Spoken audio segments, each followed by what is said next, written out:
Let's meet our first ghost, a woman of science. They call me the first woman botanist. I don't know if that's strictly true, but I must admit, I do like the way it sounds. I was born Alma Holland, January 10th, 1892 in Moore County, where my parents were tobacco farmers. That's where my love of plants comes from, being close to the earth. I arrived at Chapel Hill in 1918, and I met my kindred spirit in my botany professor, William Coker. I'm sure many of you recognize his name. Our wonderful arboretum is named after him. He was a brilliant man, wonderful mentor, friend, and champion of mine. We worked very well together for many, many years. I guess you could say I was sort of an apprentice to him, but in reality, I was more like an experiment. You see, Professor Coker wanted to see how far he could advance my career with the powers that be at the university. As it turns out, wasn't very far. I was always considered a research assistant, even though I performed the duties of a teacher, a librarian, an editor, illustrator, artist, secretary, and collector of plants.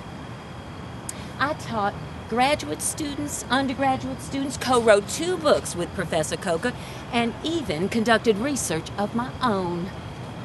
I considered myself a scientist, although clearly the university did not. Professor Coker tried several times, unsuccessfully I'm afraid, to raise my salary. But the university didn't think a woman required a higher salary, even though I was performing essentially the same duties as the male faculty. And Professor Coker thought that was unfair. So he bought me a brand new 1940 Ford motor car as compensation. Now, growing up, I didn't intend to become a lady botanist. Originally, I planned to be a school teacher. Before I received my degree in botany from the university, I did in fact teach in the public school system for many years. Oh, Lord help me. That was a miserable job. As soon as I received the title of research assistant, I burned my teaching certificate. Burned it. I was so happy never to have to teach elementary school children again. Now, teaching college students, that was a pleasure. My favorite class to teach was structure, growth, and classification of ferns. Now, I wasn't allowed to teach without Professor Coker in the room on account of I didn't have an advanced degree. Also, Will thought his presence might discourage any uncouth behavior from my young and rather imprudent male students. There was one male student I didn't consider imprudent. His name was Charles Dale Beers, and he eventually became my husband. I say eventually because our relationship was a scandale absolu, an absolute scandal. You see, Charles was a student of mine, and at one point he became overwhelmed and suffered a nervous breakdown.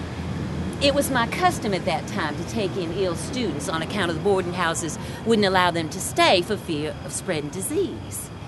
So I took in Charles, but this student never left.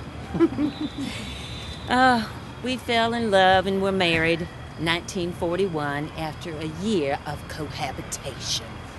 From the Latin concubitus, meaning living together. Oh, Lord, my daddy must have rolled over in his grave. We were very happy together. Even though I was 9 years Charles Sr., I got married at the ripe old age of 49. We had so much in common. We loved animals. He eventually became a zoology professor. We loved bird watching, traveling. Yes, we were very happy. Don't misunderstand me. Wasn't always easy. Marriage isn't a 50-50 deal. You have to be willing to give 100% sometimes if needed. More than 100% if needed. Right?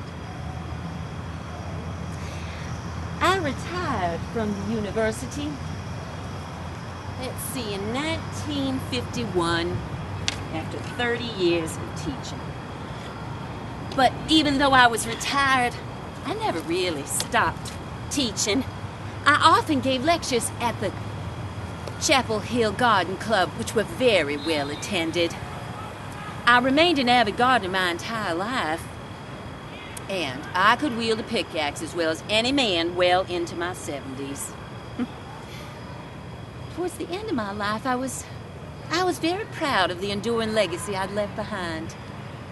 I collected 650 plant and fungus specimens for the UNC herbarium. I taught at UNC before women were even allowed to vote.